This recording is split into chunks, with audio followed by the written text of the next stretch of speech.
Again the Israelites did evil in the eyes of the Lord. So the Lord delivered them into the hands of the Philistines for 40 years. A certain man of Zorah named Manoah from the clan of the Danites had a wife who was sterile and remained childless. The angel of the Lord appeared to her and said, "You are sterile and childless, but you are going to conceive and have a son. Now see to it that you drink no wine or other fermented drink, and that you do not eat anything unclean, because you will conceive and give birth to a son. No razor may be used on his head, because the boy is to be a Nazirite, set apart to God from birth. And he will begin the deliverance of Israel from the hands of the Philistines." Then the woman went to her husband and told him, A man of God came to me. He looked like an angel of God, very awesome. I didn't ask him where he came from, and he didn't tell me his name. But he said to me, "You will conceive and give birth to a son. Now then, drink no wine or other fermented drink, and do not eat anything unclean, because the boy will be a Nazirite of God from birth until the day of his death." Then Manoah prayed to the Lord, O Lord, I beg you, let the man of God you sent to us come again to teach us how to bring up the boy who is to be born. God heard Manoah, and the angel of God came again to the woman while she was out in the field. But her husband Manoah was not with her. The woman hurried to tell her husband, "He's here, the man who appeared to me the other day." Manoah got up and followed his wife. When he came to the man, he said, Are you the one who talked to my wife? "I am." When your words are fulfilled, what is to be the rule for the boy's life and work? The angel of the Lord answered, "Your wife must do all that I have told her. She must not eat anything that comes from the grapevine, nor drink any wine or other fermented drink, nor eat anything unclean. She must do everything I have commanded her." Manoah said to the angel of the Lord, We would like you to stay until we prepare a young goat for you. The angel of the Lord replied, "Even though you detain me, I will not eat any of your food. But if you prepare a burnt offering, offer it to the Lord." Manoah did not realize that it was the angel of the Lord. Then Manoah inquired of the angel of the Lord, What is your name, so that we may honor you when your word comes true? "Why do you ask my name? It is beyond understanding." Then Manoah took a young goat together with the grain offering and sacrificed it on a rock to the Lord. And the Lord did an amazing thing while Manoah and his wife watched. As the flame blazed up from the altar toward heaven, the angel of the Lord ascended in the flame. Seeing this, Manoah and his wife fell with their faces to the ground. When the angel of the Lord did not show himself again to Manoah and his wife, Manoah realized that it was the angel of the Lord. We are doomed to die! We have seen God! But his wife answered, If the Lord had meant to kill us, he would not have accepted a burnt offering and grain offering from our hands, nor shown us all these things, or now told us this. The woman gave birth to a boy and named him Samson. He grew, and the Lord blessed him, and the Spirit of the Lord began to stir him while he was in Mahanadan, between Zorah and Eshtaol. Samson went down to Timnah and saw there a young Philistine woman. When he returned, he said to his father and mother, "I have seen a Philistine woman in Timnah. Now get her for me as my wife." His father and mother replied, Isn't there an acceptable woman among your relatives, or among all our people? Must you go to the uncircumcised Philistines to get a wife? But Samson said to his father, "Get her for me. She's the right one for me." His parents did not know that this was from the Lord, who was seeking an occasion to confront the Philistines, for at that time they were ruling over Israel. Samson went down to Timnah together with his father and mother. As they approached the vineyards of Timnah, suddenly a young lion came roaring toward him. The Spirit of the Lord came upon him in power, so that he tore the lion apart with his bare hands, as he might have torn a young goat. But he told neither his father nor his mother what he had done. Then he went down and talked with the woman, and he liked her. Some time later, when he went back to marry her, he turned aside to look at the lion's carcass. In it was a swarm of bees and some honey, which he scooped out with his hands and ate as he went along. When he rejoined his parents, he gave them some, and they too ate it. But he did not tell them that he had taken the honey from the lion's carcass. Now his father went down to see the woman, and Samson made a feast there, as was customary for bridegrooms. When he appeared, he was given 30 companions. Let me tell you a riddle. If you can give me the answer within the 7 days of the feast, I will give you 30 linen garments and 30 sets of clothes. If you can't tell me the answer, you must give me 30 linen garments and 30 sets of clothes. Tell us your riddle. Let's hear it. He replied, Out of the eater, something to eat. Out of the strong, something sweet. For 3 days they could not give the answer. On the 4th day they said to Samson's wife, Coax your husband into explaining the riddle for us, or we will burn you and your father's household to death. Did you invite us here to rob us? Then Samson's wife threw herself on him, sobbing, You hate me. You don't really love me. You've given my people a riddle, but you haven't told me the answer. I haven't even explained it to my father or mother, so why should I explain it to you? She cried the whole 7 days of the feast. So on the 7th day he finally told her, because she continued to press him. She in turn explained the riddle to her people. Before sunset on the 7th day, the men of the town said to him, What is sweeter than honey? What is stronger than a lion? Samson said to them, If you had not plowed with my heifer, you would not have solved my riddle. Then the Spirit of the Lord came upon him in power.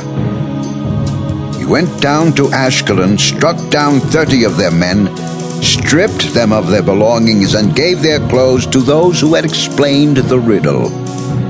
Burning with anger, he went up to his father's house, and Samson's wife was given to the friend who had attended him at his wedding. Later on, at the time of wheat harvest, Samson took a young goat and went to visit his wife. He said, I'm going to my wife's room. But her father would not let him go in. I was so sure you thoroughly hated her that I gave her to your friend. Isn't her younger sister more attractive? Take her instead. Samson said to them, This time I have a right to get even with the Philistines. I will really harm them. So he went out and caught 300 foxes and tied them tail to tail in pairs. He then fastened a torch to every pair of tails, lit the torches, and let the foxes loose in the standing grain of the Philistines. He burned up the shocks and standing grain together with the vineyards and olive groves. When the Philistines asked, Who did this? They were told, Samson, the Timnite's son-in-law, because his wife was given to his friend. So the Philistines went up and burned her and her father to death. Samson said to them, Since you've acted like this, I won't stop until I get my revenge on you. He attacked them viciously and slaughtered many of them. Then he went down and stayed in a cave in the rock of Etam. The Philistines went up and camped in Judah, spreading out near Lehi. The men of Judah asked, Why have you come to fight us?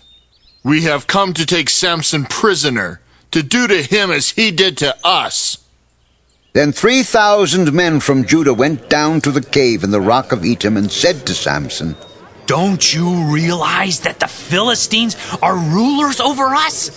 What have you done to us? I merely did to them what they did to me. We've come to tie you up and hand you over to the Philistines. Swear to me that you won't kill me yourselves. Agreed. We will only tie you up and hand you over to them. We will not kill you.